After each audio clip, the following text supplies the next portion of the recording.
তাহলে আমরা আলোচনাটা শুরু করি যে এই দেশভাগ খুব বেশি দিনের ব্যাপার নয়। 1947 সালে, মাত্র 1947 সালে দেশভাগটা হয়েছে। প্রকৃতপক্ষে এখনো ইতিহাস হয়ে পারেনি, তথাপি লোকেরা একে ভুলে গেছে, এর ইতিহাস জানে না। কেউ জিন্নাকে দায়ী করে, কেউ গান্ধীকে দায়ী করে, কেউ ব্রিটিশকে দায়ী করে, কিছু লোক যোগেন্দ্রনাথ মণ্ডলকেও দায়ী করে, তার সংখ্যা নগণ্য। কারণ ভারতবর্ষের ন্যাশনাল লেভেলে বা ওই উঁচু পর্যায়ে যোগেন্দ্রনাথ মণ্ডলকে লোকে চেনেও না প্রকৃতপক্ষে। তা এইরকম একটা দেশভাগের মতন বিষয় ওই বরিশালের একটা প্লিডার, লোকাল প্লিডার, এত ক্ষমতা তো ছিল না। 1937 সালে তিনি সাবে ওই ব্রাহ্মণদের বা ন্যাশনালিস্ট হিন্দুদের সহায়তাতেই এমএলএ হয়েছিলেন। উনি কিন্তু রিজার্ভ সিটে কন্টেস্ট করে এমএলএ হননি, উনি একটা জেনারেল সিট থেকেই জিতে এসেছিলেন। আর 47-এ সেটা শেষ হয়ে যায়। এইটুকু জীবনে এত বড় কীর্তি তো হয় না। তো জিন্না ছিল কিনা ছিল সেটা তো খুবই নগণ্য প্রশ্ন। জিন্না লন্ডনে পড়াশোনা করেছেন, মুসলিম লীগের তৎকালীন সভাপতিও ছিলেন, কংগ্রেসের তিনি একজন নায়ক ছিলেন, বোম্বেতে তার বাড়ি, লন্ডন থেকে ব্যারিস্টার, পার্সিদের জামাই, অনেক কিছু ছিল তার কাছে পকেটে। তবে তিনিও এতে, আমি বলবো তিনিও দায়ী নন, তিনি প্রস্তাবক মাত্র। সেটাও শুরুতে নয়।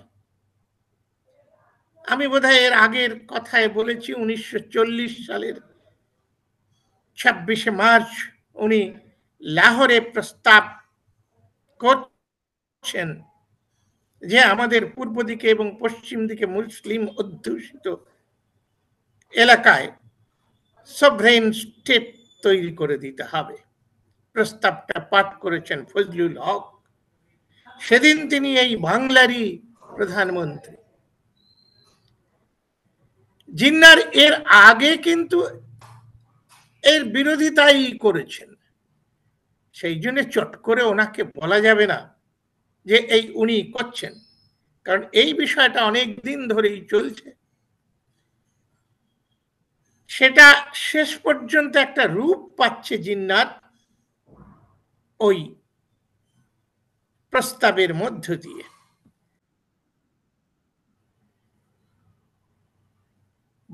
পশ্চিমবঙ্গের জন্মদিন উদযাপন করবার জন্য। তা দেখলাম পরে পেপারে, নিউজ পেপারে ইত্যাদিতে, শুধু পন্ডিচেরি নয়, অন্যান্য স্টেটেও পশ্চিমবঙ্গের জন্মদিন 20শে জুন খুব ধুমধাম করে ডিনার পার্টি করে উদযাপন হচ্ছে। আমাদের মাননীয় মুখ্যমন্ত্রী মমতা ব্যানার্জি পশ্চিমবঙ্গের, তিনি প্রতিবাদ করলেন, নো নো নো, এইটাকে আমরা মানব না যে 20শে জুন এই বাংলাটাকে জন্ম দেওয়া হলো পশ্চিমবঙ্গের। আসলে উনি বলেছেন, উনি ভালোর জন্য বলেছেন, পশ্চিমবঙ্গের ভালো, মানুষের ভালো, দেশের ভালোর জন্য। কিন্তু যদি আমরা ভালো করে ইতিহাসের দিকে তাকিয়ে দেখি, তাহলে দেখা যাবে যে ওই দিনটা আসলে পশ্চিমবঙ্গের জন্মদিন। সেই জন্মদিনটা যখন ঘোষণা হয় বা প্রক্রিয়াটা যখন আসে, তখন জিন্না প্রায় এর মধ্যে নেই। কিরকম? 1947 সালের ওই যে 20শে জুনের আগে 1947-এর 3রা জুন একটা ব্রিটিশ গভর্নমেন্ট অর্ডার পাস করছেন। কি অর্ডারটা? আমি সেই ইংরেজিতে এই অর্ডারটা পড়ব, original. The Provincial Legislative Assemblies of Bengal and the Punjab, not the European members, will therefore each be asked to meet in 2 parts, one representing the Muslim majority districts and the other the rest of the province. The members of the 2 parts of each legislative assembly sitting separately will be empowered to vote whether or not the province be partitioned. If a simple majority of either part decides in favor of partition, division will take place and arrangement will be made accordingly. এই গভর্নমেন্টের Lord মাউন্টব্যাটেনের দ্বারা জারি করা এই যে এর মধ্যে পরিষ্কার দেখা যাচ্ছে ভারতবর্ষ ভাগের কথা নয়, 2টো প্রভিন্স ভাগের কথা, বেঙ্গল আর পাঞ্জাব। এবং এই বেঙ্গল আর পাঞ্জাব ভাগের সময় যখন এই বেঙ্গল ভাগ হচ্ছে 20শে জুন, কারণ এই ডিসিশনটা ব্রিটেন থেকে অ্যাপ্রুভ হয়ে আসতে আসতে 20 দিন লেগেছিল, এবং সেই 20শে জুন ভোটাভুটি হয়। ওই যে বলা হলো যে 2টো ভাগে ভাগ হয়ে তারা ভোট দেবে, হিন্দুরা আর মুসলমানরা। এবং তাতেও দেখা যাচ্ছে কি অদ্ভুত একটা সিচুয়েশন, কিরকম এটা একটা প্লট, একটা ষড়যন্ত্রমূলক। কিরকম?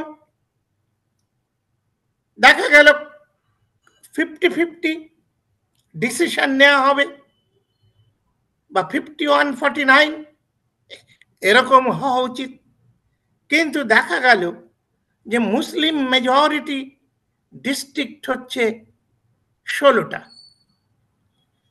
আর বাংলার মাত্র 11টা ডিস্ট্রিক্ট হচ্ছে হিন্দু অধ্যুষিত বা নন মুসলিম মেজরিটি।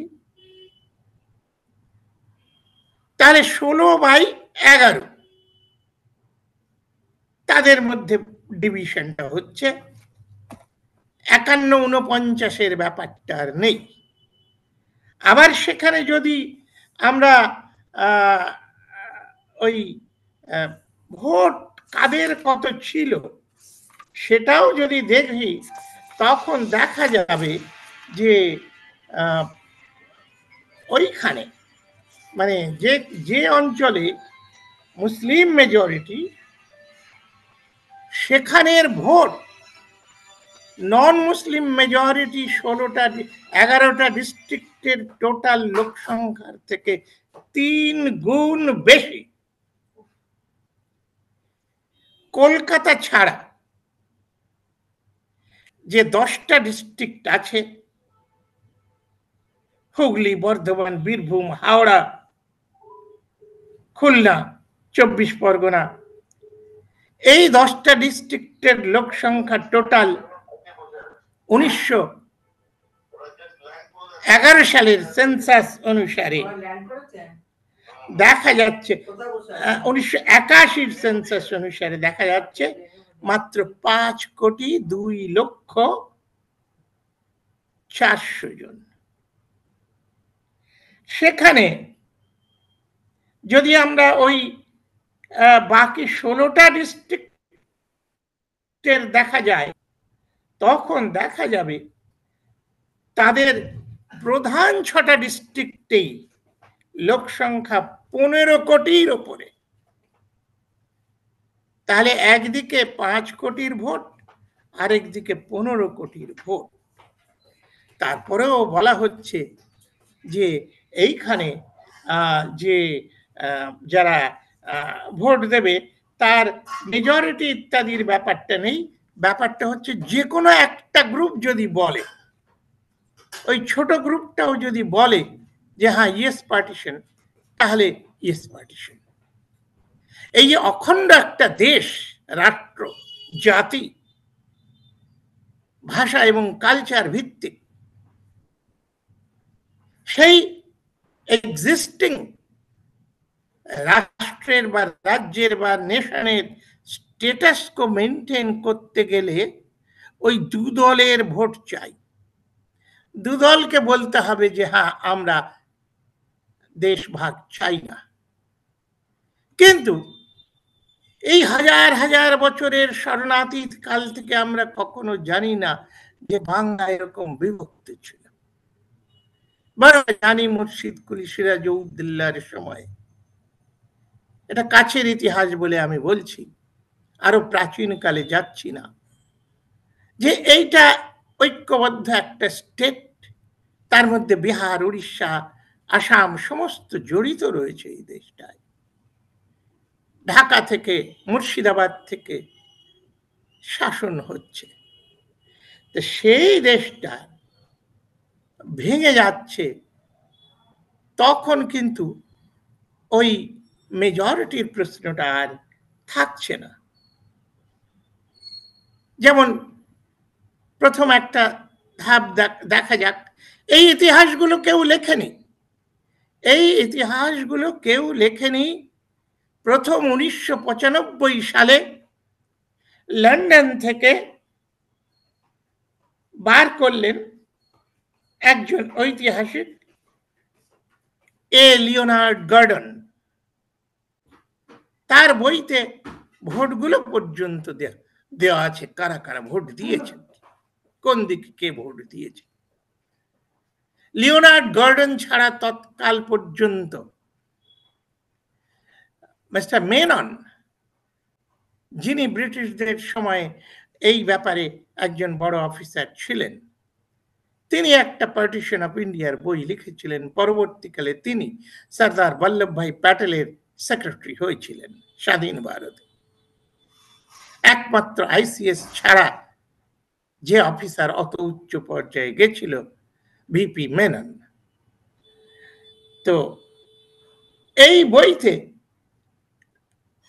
গর্ডন সাহেব পরিষ্কার লিখছেন যে উদয়চাঁদ মেহতাব বর্ধমানের মহারাজার সভাপতিত্বে নন মুসলিম মেজরিটি এলাকার 11টা ডিস্ট্রিক্টের লোকেরা ভোট দিয়ে ডিসাইড করছে যে বাংলা ভাগ করতে হবে। কতজন?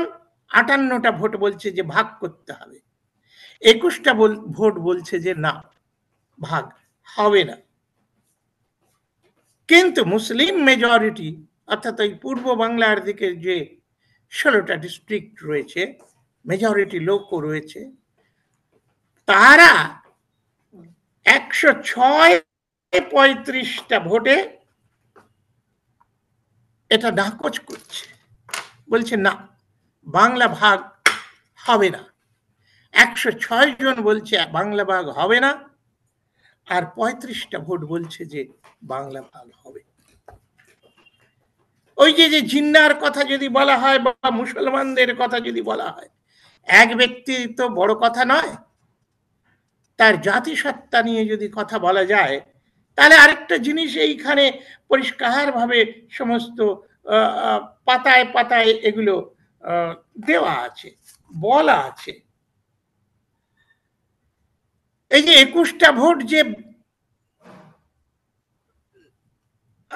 নন মুসলিম 11টা ডিস্ট্রিক্টের যে 21 জন ভোটার বলেছিল যে না, ভাগ চাই না, জানেন, মানে ইতিহাস এক চরম নির্মম সত্য ঘোষণা করে, এই 21 জনের 21 জন মুসলমান। তারা এই উদয়চাঁদ মাহতাবের নেতৃত্বে ভোট দিয়ে বলছেন না, আমরা ভাগের পক্ষে নই। তাহলে এখন চলে আসি ওই ছোট ছোট অ্যানালিসিস গুলো না করে, যে ওই যে 3 তারিখের যে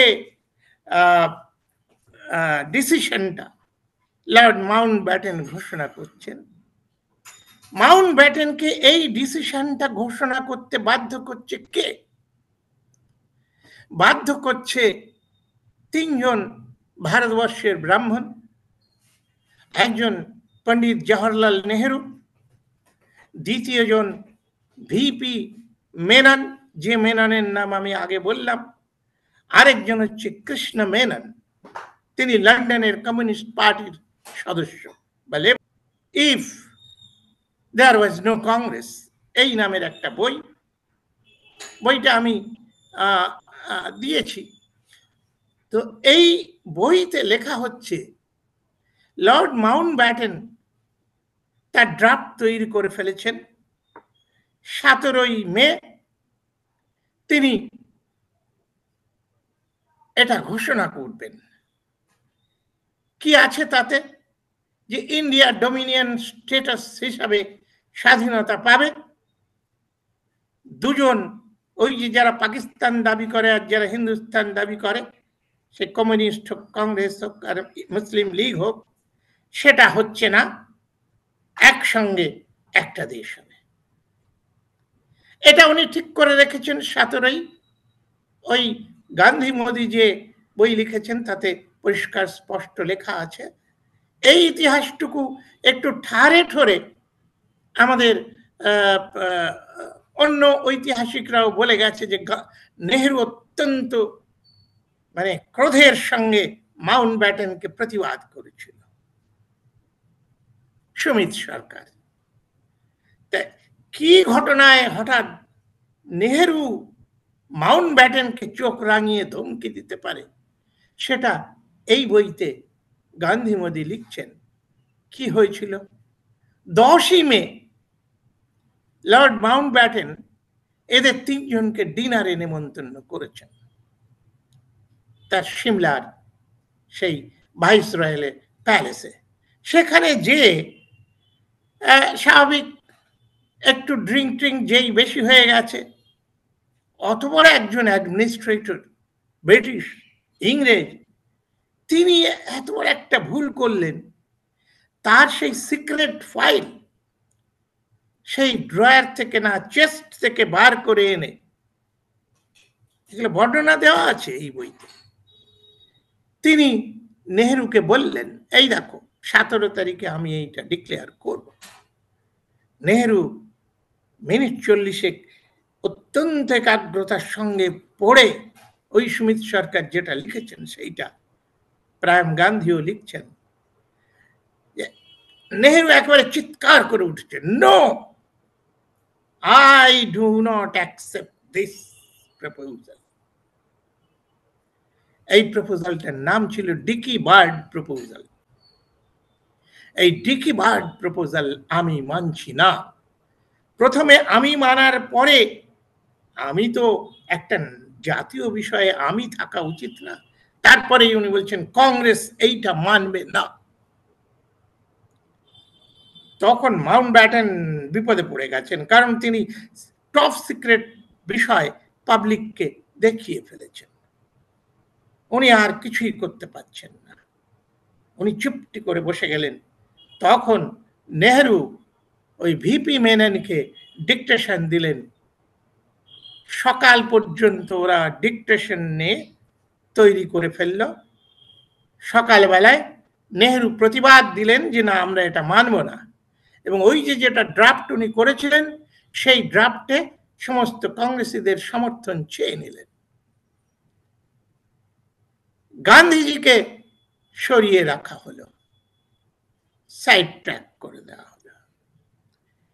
এই যে তৈরি করা ড্রাফট সমস্ত কংগ্রেসীরা সই করলো, সেইটা আবার দ্বিতীয়বার মিটিংয়ে এই অর্ডারটা তৈরি করবার জন্য ওই যে 3 জুন, 2 জুন সেই সিমলার ভাইসরয়ের বাড়িতে আবার মিটিং। তাতে বোধহয় জিন্নাও ছিলেন। ওই 8-10 জনকে ডাকা হয়েছিল এবং প্রায়াম গান্ধী ওই বইতে সুন্দর বর্ণনা করছেন, যখন আলোচনা চলছে মাউন্টব্যাটেন সই টই করবেন, তখন গান্ধী ঘরে ঢুকলেন। মানে গান্ধী এর মধ্যে নেই প্রায়, তখন ঢুকছেন। কিভাবে ঢুকছেন? মুখে একটা আঙুল দেওয়া, যে উনি কথা কিছু বলবেন না। অবশ্য ওনার কথা কে শুনতে চায়নি কেউ, কিন্তু উনি নিচে মুখে আঙুল দিয়ে ঢুকছেন যে আমি কিন্তু আজকে কোনো কথা বলবো না। তার কারণ সেটা ওনার মৌন অবলম্বনের দিন। এই ডিসিশনটা পরদিন এক্সিকিউট করা হচ্ছে 3 জুন। জগন্মন্ডল ওই সময় বলেছিলেন মাউন্টব্যাটেনকে, স্যার কমসে কম আপনি ওই রেফারেন্ডাম যখন নিচ্ছেন না, মুসলমানদের নিচ্ছেন না, দেশবাসীর নিচ্ছেন না, কমসে কম এই যারা অস্পৃশ্য শিডিউল কাস্ট তাদের কাছ থেকে একটা রেফারেন্ডাম নিন। মাউন্টব্যাটেন বললেন, no, nothing can be done. What has been done already done. I can't help it. এটা অবশ্য অন্য বইতে রেকর্ড করা আছে, ডক্টর দ্বৈপায়ন সেন এটা লিখছেন। তাহলে এ থেকে যদি আমরা এই যে ফাইনাল অর্ডার এবং ফাইনাল অর্ডারের যার কদিন আগে যে নায়কদের মুখগুলো আমরা দেখতে পাচ্ছি, এই সব নায়কেরাই তো করছেন। আমি আরো বিস্তারের মধ্যে আজকে যেহেতু সময় নেই, কিন্তু আজকে অন্তত এই উত্তরটুকু তো আমি দিতে চাইছি যে ইতিহাস কি বলে। এই যে সমস্ত মুখের নাম বললাম, আমি পরিষ্কার নাম বলেছি, এরা অত্যন্ত শ্রদ্ধেয় এবং আমাদের জাতীয় নেতা জওহরলাল নেহেরু, ভিপি মেনন। বললাম ভিপি মেনন যিনি আইসিএস না হয়েও স্বাধীন ভারতে ওই সেক্রেটারি গভর্নমেন্ট অফ ইন্ডিয়ায় মন্ত্রীর হয়েছিলেন প্যাটেলের। এই সমস্ত, তারপরে কৃষ্ণ মেননের নাম কি না জানে, তিনি লন্ডনে লেবার পার্টি বা কমিউনিস্ট পার্টির লিডার মেম্বার ছিলেন। এই সমস্ত নামগুলো আমি তো জোগাড় করছি না, এই কিছুদিন আগে Priyam Gandhi, if there were no Congress তাহলে কি হতো, সেই বইতে লিখছেন। এবং আমিও বইটা খুব বেশি দিন আগে আমার হাতে আসেনি, 1 বছর হয়নি। তো এ থেকে আমরা খুব সহজে কনক্লুড করতে পারি যে মুসলমান, বাংলার মুসলমানরা, এই ফজলুল হক না, ওই সুরাবর্তী কিন্তু এই বর্ধমানের লোক। তার মানে উনি ওই যে 11টা ডিস্ট্রিক্ট নন মুসলিম, তার রিপ্রেজেন্টেটিভ হয়ে ওই ভোট দিচ্ছেন জ্যোতি বসু ইত্যাদিদের সঙ্গে।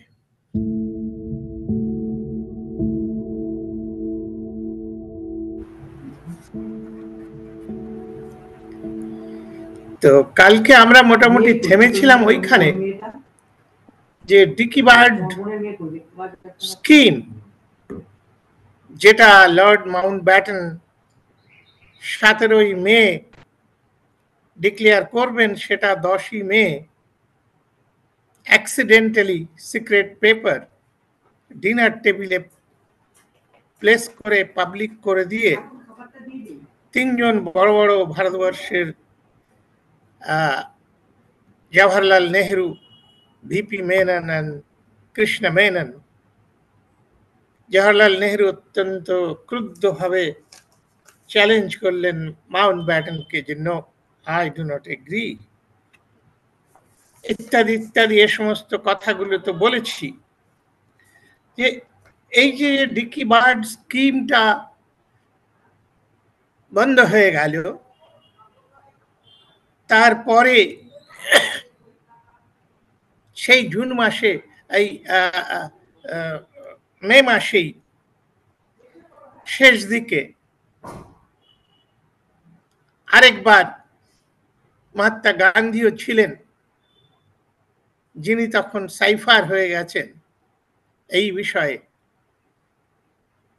ঠোঁটে আঙুল দিয়ে তার মৌন দিনে কথা না বলে তিনি সেই মিটিংয়ে যোগ দিলেন এবং তারপরে ওই ৩ তারিখেই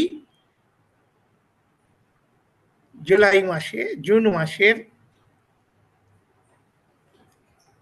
ওই ডিসিশনটা হলো যে প্রভিন্সটা ভাগ হবে, দুটো প্রভিন্স ভাগ হবে এবং তার জন্য প্রভিন্সের যে সমস্ত লেজিসলেচার আছে তারা বসে ঠিক করবে দেশটা ভাগ হবে কি না হবে।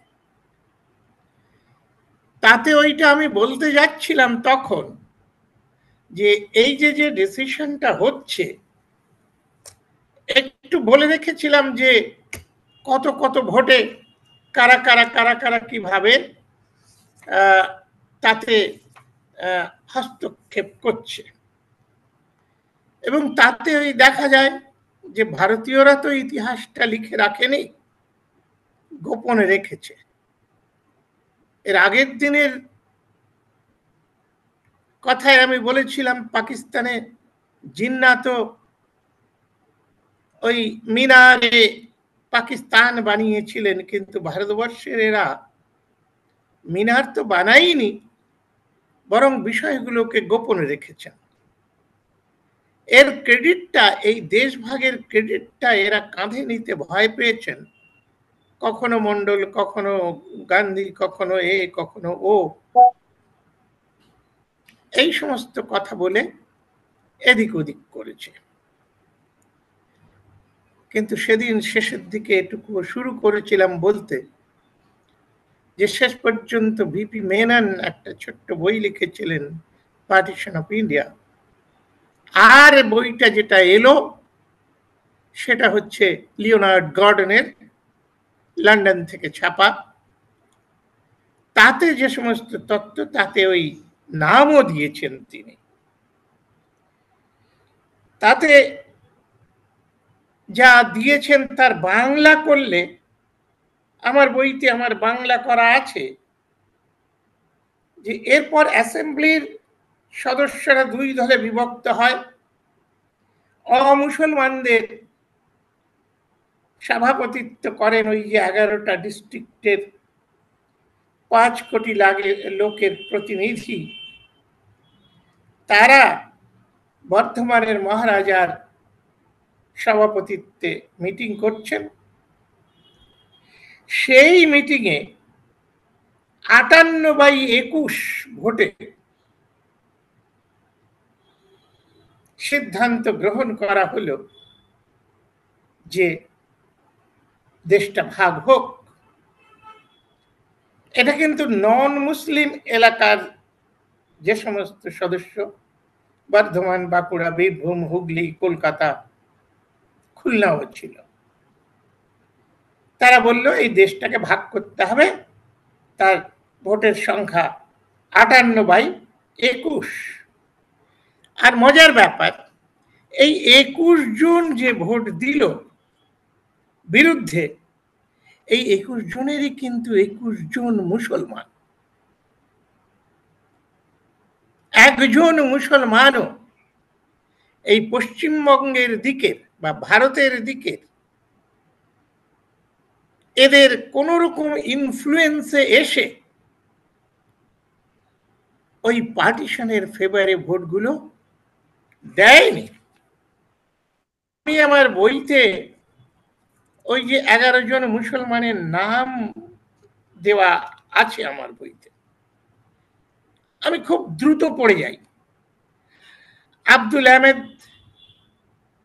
AFM আব্দুল রহমান, আব্দুল সবুর খান, আবুল হোসেন, হোসেন শাহ বেগম, ইলিয়াস আলী মোল্লা, AH ইস্পাহানি, জসিমউদ্দিন আহমেদ, মোহাম্মদ শরীফ খান, মোজাম্মেল হোসেন, মোহাম্মদ ইদারিস, মোহাম্মদ কামরুদ্দিন, মোহাম্মদ রফিক, সৈয়দ মোহাম্মদ সিদ্দিকী, মুশারফ হোসেন, কে নূরুদ্দিন, সিরাজউদ্দিন আহমেদ, সুরাবর্দী মানে হুসেন সুরাবর্দী, যিনি তখন প্রধানমন্ত্রী, মুদাসির হোসেন এবং আবুল রহিস সরকার। এই তাহলে দেখা যাচ্ছে যে মুসলমানদের উপরে এই দায়িত্ব তাদের কাঁধে দেওয়া কত মানে অনৈতিহাসিক ব্যাপার। ইতিহাসের এভিডেন্স, ওটাকে তোমরা যদি কোর্টের বিচার করো ব্যারিস্টার হয়ে, দেখবে যে বহুত মুশকিল। জাজ সাহেব ঘাবড়ে যাবেন, আমি এখন কি এর ফয়সালা দেব। আর এই সময় সিদ্ধান্তের পক্ষে যারা ভোট দিচ্ছেন, কিছু নাম ওই লিওনার্ড গর্ডন সাহেব তার বইতে দিয়ে রেখেছেন। এই ভোটের সময় কমরেড জ্যোতি বসু এবং রতনলাল ব্রাহ্মণ, দুই হিন্দু কমিউনিস্ট নেতা, অপরাপর হিন্দু সদস্যের সঙ্গে মিলিতভাবে দেশভাগের পক্ষে ভোট দেন। এখানে কিরণ শঙ্কর রায়, শরৎ বসু, ভাই সতীশ বোস, এরাও সব ভোট দিচ্ছে দেশটাকে ভাগ করতে হবে। তো এর উল্টো দিকে তখন বাংলার স্পিকার হচ্ছে নুরুল আমিন। সেই নুরুল আমিনের সভাপতিত্বে মুসলিম মেজরিটি ভোট যেখানে আছে তারা ভোট দিচ্ছে। সেখানে 106 আর 35 ভোটে দেশ ভাগ হবে না, এই সিদ্ধান্ত গৃহীত হলো। এবং এই 35 জনের মধ্যে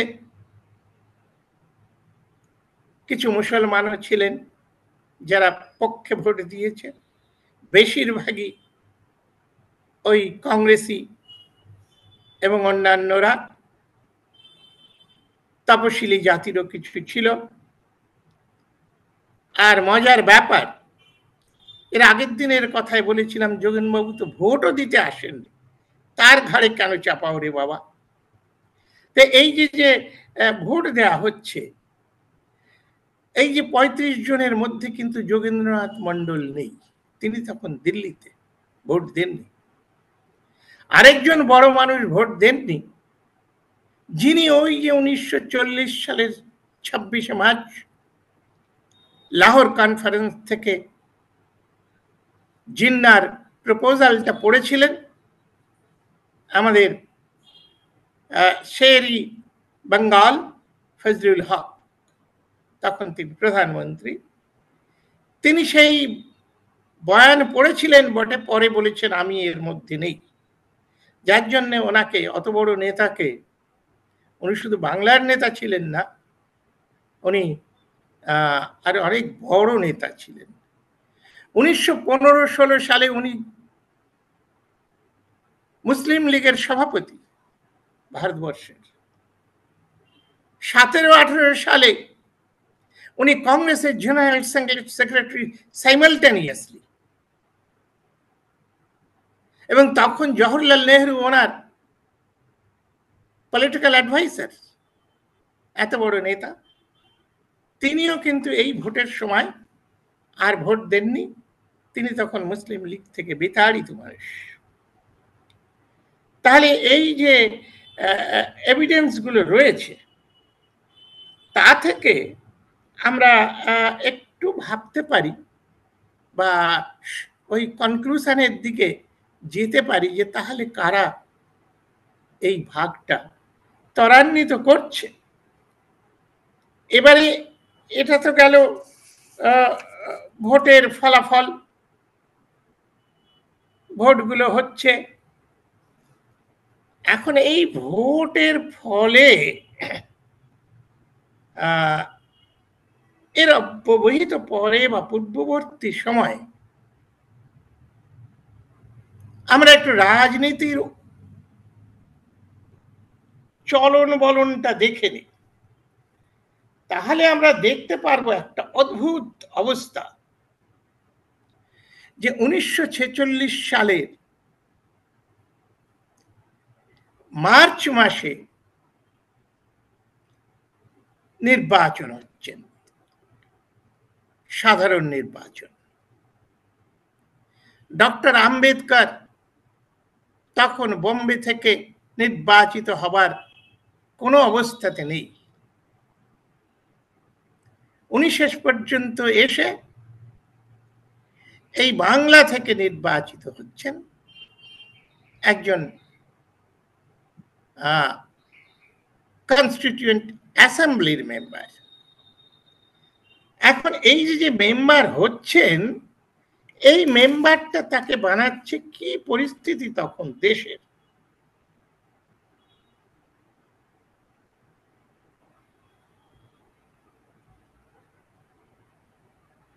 খুব সুন্দর একটা পরিস্থিতি। 1946 ইলেকশনে কমিউনিস্ট, কংগ্রেস এবং মুসলিম লীগ এরা তিনজনে অলিখিত অ্যালায়েন্স করে ইলেকশন করছে। কমিউনিস্ট পার্টির লোকেরা সিদ্ধান্ত নিয়েছে যে আমরা মুসলিম লীগ আর কংগ্রেসীদের সমর্থন করব যেখানে আমাদের ক্যান্ডিডেট না থাকবে বা দুর্বল ক্যান্ডিডেট। কেন মুসলিম লীগকে আমরা সমর্থন করব? কারণ ওরা পাকিস্তান চায়, সেলফ ডিটারমিনেশন, একটা right to freedom to create their own country. আর কংগ্রেসকে কেন ভোট দেব? কংগ্রেসও ভারতবর্ষের স্বাধীনতা চায়, রাইট টু সেলফ ডিটারমিনেশন। এই তিনজন এবং অন্যান্য ছোটখাটো পার্টিরা যে ইলেকশন লড়ল, সেই ইলেকশনে দেখা গেল এক অদ্ভুত পরিস্থিতি। বাংলার সমস্ত সিটগুলো মুসলিম লীগ আর কংগ্রেসরা জিতে নিল। অন্য কোনো পার্টি, অন্য কেউ কিছু নেই। 3টে সিট কমিউনিস্ট পেল। দার্জিলিং থেকে রতনলাল ব্রাহ্মণ, ওই যিনি ভোট দিচ্ছেন, আর রেল কর্মচারীদের ওখান থেকে জ্যোতি বসু, আর উত্তর দিনাজপুর থেকে একজন রাজবংশীদের লোক। তিনি পরে আর ভোট দিতে আসেননি, তার কারণ ওটা ওই মুসলিম অধ্যুষিত এলাকার মধ্যে উনি পড়ে যান। এই যে একটা সুন্দর অবস্থা হলো, তখন কিন্তু সারা ভারতবর্ষে এবং বাংলায়, পাঞ্জাবে কংগ্রেস জাতীয় রাজনীতি করতে পারত।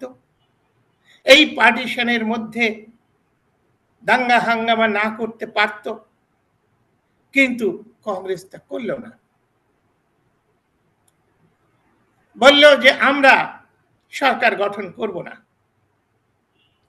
আর বাংলায় তখন মুসলিম লীগ এবং মুসলিম কমিউনিটি থেকে দুজন ক্যান্ডিডেট দাঁড়িয়ে গেল, নাজিমুদ্দিন আর সুরাবর্তী।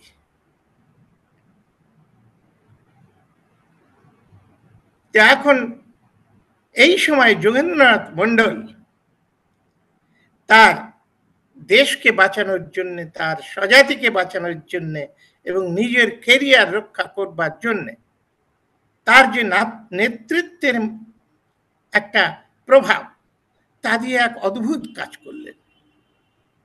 B it Congress or no Congress, schedule caste এমএলএদের ঐক্যবদ্ধ করে তিনি ওপেন অফার দিলেন। কংগ্রেস যখন হাই কমিশন বলেছে যে না, আমরা অ্যালায়েন্স করব না মুসলমানদের সঙ্গে, তখন জগনমন্ডল বললেন যে আমরা আপনার সরকার গড়ে দেব, যে আমাদের 6 জন মন্ত্রী এবং সেক্রেটারির পদ দেবে। নাজিমউদ্দিন ভয় পেয়ে গেলেন, কারণ অলরেডি জগনমন্ডল ওই তার এই হক, শ্যামা হক মন্ত্রিত্ব ভেঙে দিয়েছে, নাজিমউদ্দিনের একবার মন্ত্রিত্ব ভেঙে দিয়েছে। সুতরাং সুরাবর্দী রাজি হয়ে গেলেন। এত কষ্ট করে, এত কৌশল করে এত বড় বিজয় 1946-এর নির্বাচনে যেটা হলো, তাতে একেবারে ঠান্ডা বরফের জল ঢেলে দিলেন যোগেন্দ্রনাথ মন্ডল। বাংলার প্রধানমন্ত্রী সুরাবর্দী, বর্ধমানের, এবং যোগেন্দ্রনাথ মন্ডল তিনি মন্ত্রী, যাকে যে কোনো মূল্যে যে কোনো প্রকারে ধ্বংস করবার প্রতিজ্ঞায় কাজ হচ্ছিল, সে উল্টো নট অনলি কিং মেকার, উনি মন্ত্রী হলেন, আবার তাও বড় বড় মন্ত্রী ডিপার্টমেন্ট। আইন মন্ত্রী হলেন, পাবলিক ওয়ার্কস মন্ত্রী হলেন, আর হাউস কনস্ট্রাকশনের মন্ত্রী হলেন। এই 3টে মন্ত্রিত্ব পেলেন। এবারে এই সময় যখন এই সমস্ত এমএলএরা, মন্ত্রীরা স্টেটে স্টেটে ওই কনস্টিটিউয়েন্ট অ্যাসেম্বলির মেম্বার নির্বাচন করবেন, তখন আম্বেদকর জগনমন্ডলের কাছে এসে সাহায্য চাইলেন এবং মুসলিম নেতারা তাকে সাহায্য করলে আম্বেদকর জুন জুলাইতে কনস্টিটিউয়েন্ট অ্যাসেম্বলির মেম্বার নির্বাচিত হয়ে চলে গেলেন। দেখুন কি অদ্ভুত ব্যাপার। যাবার পরে এরাই আবার ষড়যন্ত্র করছে জগনমন্ডলের ঠ্যাং ভেঙে দেবার, যার কারণে শেষ পর্যন্ত ওই পার্টিশন কি হলো। তখন জগনমন্ডল তো এপ্রিলেই 1946 এপ্রিলে মন্ত্রী হয়ে গেলেন, জুনে আম্বেদকর কনস্টিটিউয়েন্ট অ্যাসেম্বলিতে পৌঁছলেন, আর ওই জুনের 1946-এ সেই কনস্টিটিউয়েন্ট অ্যাসেম্বলিতে যে সকলের সঙ্গে মিলিতভাবে কাজ করছেন,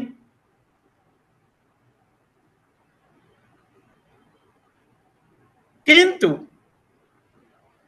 জুলাইতে শুরু হয়ে গেল পলিটিক্যাল প্লট ন্যাশনাল লেভেলে আর বঙ্গের লেভেলে। কমিউনিস্টরা বিরাট ভাবে লেবার আনরেস্ট বা লেবার মুভমেন্ট শুরু করে দিল কলকাতার বুকে এবং অন্যান্য জায়গায়।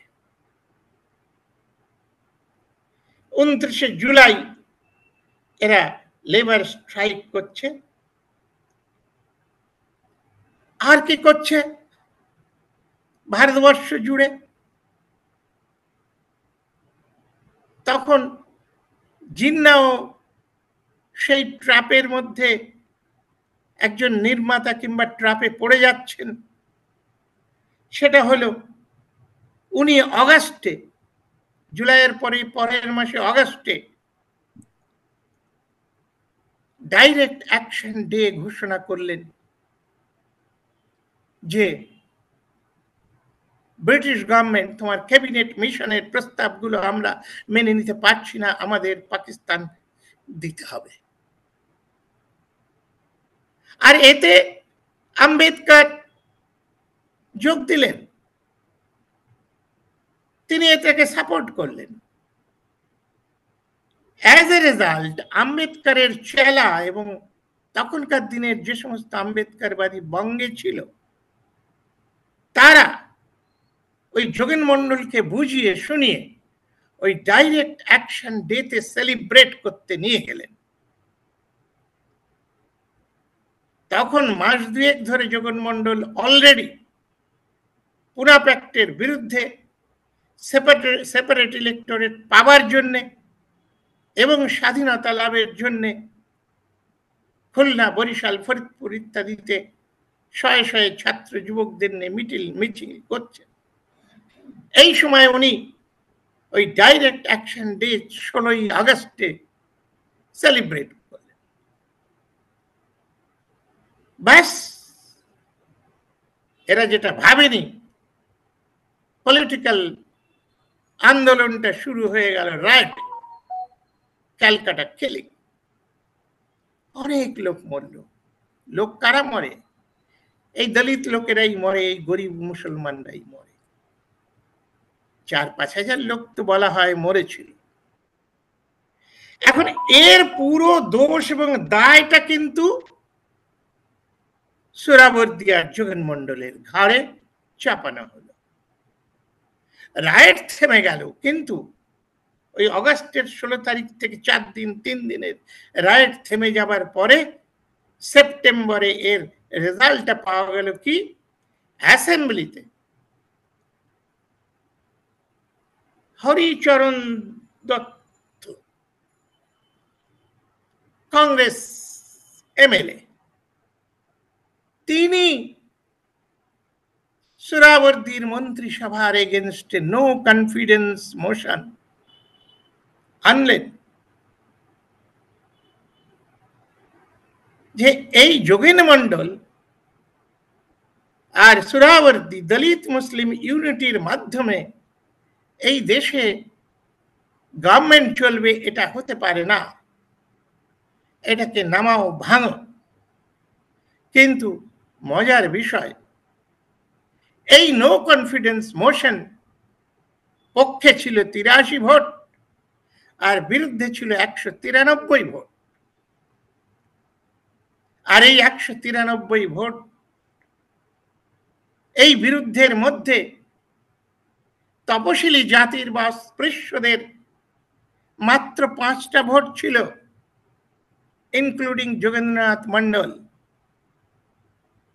যে যোগেন্দ্রনাথ মন্ডলের উপরে ওই খড়গ চালানোর চেষ্টা হয়, কেন চেষ্টা হয় বুঝে যাচ্ছে। যোগেন্দ্রনাথ মন্ডল সেই নো কনফিডেন্স মোশন মোটে 5 জন, আর বাকি সমস্ত শিডিউল কাস্টরা তখন তো কংগ্রেসই, কিন্তু সেটা কাজে লাগলো না। যখনই এখানে কাজে লাগলো না, ওই অক্টোবরে যে নোয়াখালীতে গান্ধীজির উপস্থিতিতে গান্ধীজি যখন যোগেন্দ্রনাথ মজুমদারের বাড়িতে অবস্থান করেছেন প্রায় 1 মাস, ওই অক্টোবরের শুরুতেই ওখানে দাঙ্গা হাঙ্গামা শুরু করবার প্ল্যান, যাতে দ্বিতীয়বার নো কনফিডেন্স মোশন আর সোহরাওয়ার্দী এদের ঠ্যাং ভেঙে দেওয়া, যোগেন মন্ডল আর সোহরাওয়ার্দীর মন্ত্রিসভাকে ভেঙে দেওয়া যাবে, টপল করা যাবে। এই সময় মোহাম্মদ আলী জিন্নাহ একটা রাজনৈতিক চূড়ান্ত খেল খেলে দিলেন। ওনার সামনে তখন এই পূর্ব ভারতের মুসলিমদের যোগেন্দ্র মন্ডলের সরকার বাঁচানোর একটা দায়িত্ব ছিল এবং তিনি সেটা পূর্ণ করলেন অত্যন্ত সুকৌশলে। ওকে ওকে, এই যোগেন মন্ডলকে মন্ত্রী করার জন্য তোমাদের যখন এত আপত্তি, এত বিরোধ, তোমরা কমিউনিস্ট, কংগ্রেস সবাই তো মুসলমানদের জিতিয়েছ, মুসলিম লীগদের জিতিয়েছ, তাতে তোমাদের আপত্তি নেই, তোমাদের আপত্তি যোগেন্দ্রনাথ মন্ডলকে নিয়ে। ওকে ওকে, উনি করলেন কি, ওই অক্টোবরের মাঝামাঝি যোগেন্দ্রনাথ মন্ডলকে সেন্ট্রালে নিয়ে ন্যাশনাল লেভেলে জাতীয় নেতা বানিয়ে দিলেন। বললেন ইন্টারিম গভর্নমেন্টের তিনি হলেন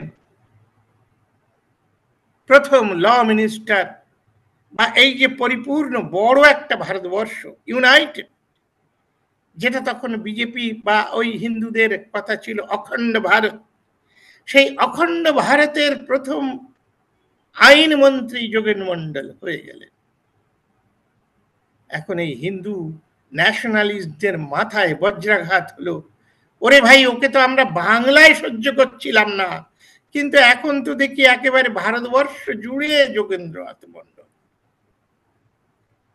সঙ্গে সঙ্গে নোয়াখালী ফ্লপ হয়ে গেল, ওটা বুমেরাং হয়ে গেল, নোয়াখালী আন্দোলন শেষ হয়ে গেল। এই সমস্ত ইতিহাসগুলো আমাদের সাধারণ ইতিহাসে তো নেই, একটু খোঁজ করলেও পাওয়া যায় না এইসব ইতিহাস, যে কেন নোয়াখালী, কেন ক্যালকাটা কিলিং, তখন যোগেন মন্ডল এবং মুসলিম, দলিত মুসলিমের কি আন্দোলন, কি অবস্থান, কি রাজনৈতিক চিত্র, এগুলো খুঁজে পাওয়া যায় না। ওই যে বললাম হরেন দত্ত যে 29শে সেপ্টেম্বর নো কনফিডেন্স মোশন এনেছিলেন, তারা দেখলো যে আরো বিপজ্জনক খেলা খেলে যাচ্ছে। সুতরাং আম্বেদকর তখন একেবারে মুহ্যমান। যে আম্বেদকরকে যোগেন্দ্রনাথ মন্ডল কনস্টিটিউয়েন্ট অ্যাসেম্বলিতে তার দেশ থেকে পাঠিয়েছে, যে মুসলমানরা তাকে সাহায্য করেছে সেই কাজে, সেই মুসলমান বিদ্বেষ এবং যোগেন্দ্রনাথের মন্ডলের বিরুদ্ধে তিনি কাজে নেমে গেলেন।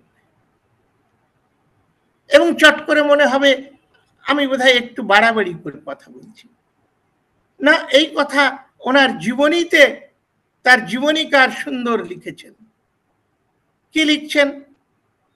লিখছেন যখন ইন্টারিম গভর্নমেন্ট হলো, সেই ইন্টারিম গভর্নমেন্টের নাম ঘোষণা হচ্ছে, সেই নাম ঘোষণায় দেখা যাচ্ছে যারা হয়েছে, মন্ত্রী হচ্ছেন, তাদের মধ্যে একজন হচ্ছেন বাবু জগজীবন রাম।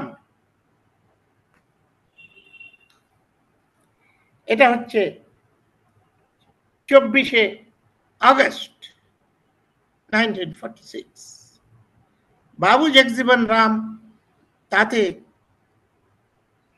ডক্টর আম্বেদকর খুব ফ্রাস্ট্রেটেড হয়ে গেলেন, কারণ উনি ছিলেন ইমিডিয়েটলি পূর্বে ভাইসরয়ের এক্সিকিউটিভ কাউন্সিলের লেবার মিনিস্টার আর লেবার মেম্বার। উনি আশা করেছিলেন বাংলা থেকে জিতে গেলে দিল্লিতে উনি লেবার মিনিস্টারের পদটা পাবেন, কিন্তু দেখা গেল সেখানে জওহরলাল নেহেরু অলরেডি একজন লেবার মিনিস্টার দিয়েছেন, এবং দ্বিতীয় ধাক্কা যে তিনি একজন শিডিউল কাস্ট, সুতরাং কত আর মন্ত্রী হবে। আম্বেদকর ইমিডিয়েটলি দৌড়লেন লন্ডন, যারা তার মেন্টর, ইংরেজরা যদি তাদের এতকাল সাহায্য করেছে, এখনো যদি সাহায্য করে একটা মন্ত্রিত্ব দেওয়া যায়। কিন্তু লন্ডনে বসে তিনি খবর পাচ্ছেন যে সেটাও আর সম্ভব না, তার কারণ Jinnah as law minister Jogendranath মন্ডলকে তুলে নিয়েছেন। ধনঞ্জয় কীর তার জীবনীকার এই ঘটনাটাকে বলছেন যে এতে ডক্টর আম্বেদকরের পালের হাওয়া শেষ হয়ে গেল, উনি একেবারেই মুছে। তো এই যে পলিটিক্যাল পরিস্থিতি কিভাবে দেশটা ভাগ হওয়ার দিকে যাচ্ছে এবং কারা করছে,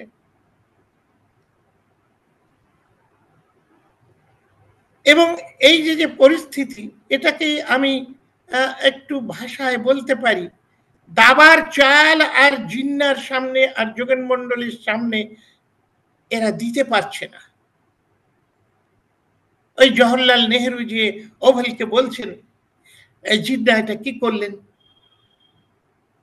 একজন অমুসলমানকে তিনি মন্ত্রী বানাচ্ছেন, কিন্তু দেখুন একজন আনটাচেবলকে বানিয়েছেন, এটা তো আমরা সহ্য করতে পারি না। এটা দ্বারা বোঝা যাচ্ছে যে জিন্না আমাদের সঙ্গে কাজ করতে চান না, উনি আমাদের সঙ্গে শত্রুতাই ঘোষণা করছেন। এবং ওই 16ই অক্টোবর 1946 যোগেন মন্ডলকে মন্ত্রিত্ব দেওয়ার পরে সেই জন্য জিন্না ঘোষণাও করছেন, I believe in action and I assure you that I shall never fail to do for you whatever lies in my power.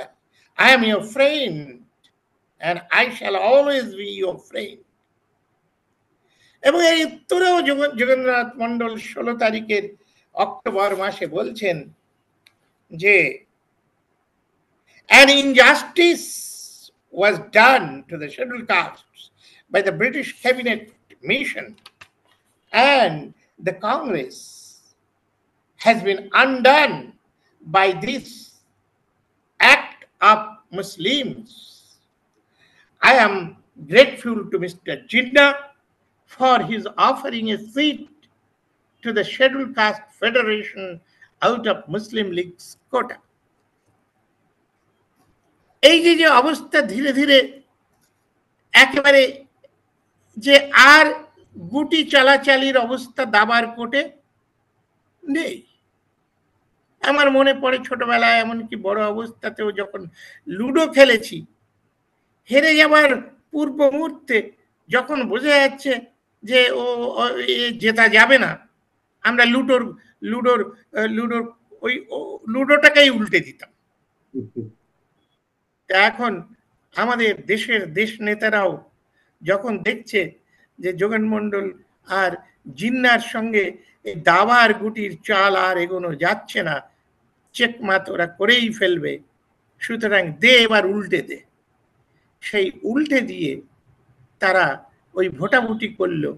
ওই ভোটাভুটিতে জ্যোতি বসু, বিড়লার লোকেরা, অন্যান্য লোকেরা সকলেই ঐক্যবদ্ধভাবে, কেউ পয়সা দিল, কেউ মাসল দিল, কেউ ম্যান দিল, কেউ বুদ্ধি দিল, এইভাবে দেশটাকে টুকরো করে ফেলল। এবং এতে যাদের কথা আমরা বলতে চাই তাদের মুখগুলো আমরা যদি একটু বিচার করি, দেখবার চেষ্টা করি, এটা খুব অস্পষ্ট নয়, একেবারে স্পষ্ট। বললাম তো এখনো ইতিহাস হয়নি। আমি জন্মেছি এই স্বাধীন ভারতের 4 দিন পরে, 21শে অগস্ট 1947। তাহলে আমার থেকেও বয়স্ক অনেকেই বেঁচে আছেন যারা এইসব দেখেছেন। এখনো আমরা বর্তমান, এখনো আমরা ইতিহাস হইনি, অথচ সবাইকে ভুলিয়ে দেওয়া হয়েছে, ভুলে যাচ্ছে। ওই জন্যে আমাদের মাননীয় মুখ্যমন্ত্রী মমতা দিদি, তিনি ওই 20শে জুনটাকে বাংলার জন্মদিবস হিসাবে মানতে রাজি হননি, এবং তিনি শেষ পর্যন্ত বলেছেন না, আমরা ওই 1লা বৈশাখ কিংবা কিছু একটা করব, তবে ওই 20শে জুন হতেই পারে না। কারণ উনি ওটা ভালো করে বুঝেছেন, ওটা বাংলার জন্মদিন নয়, ওটা মৃত্যুদিন। সেদিন সেই অখণ্ড বাংলা, সেই বাঙালি জাতির গৌরব, সেই বাংলা ভাষার যে উদাত্ত আহ্বান, সমস্ত ধ্বংস হয়ে গেল। আমার মনে হয় আজকে আমরা এখানেই শেষ করতে পারি।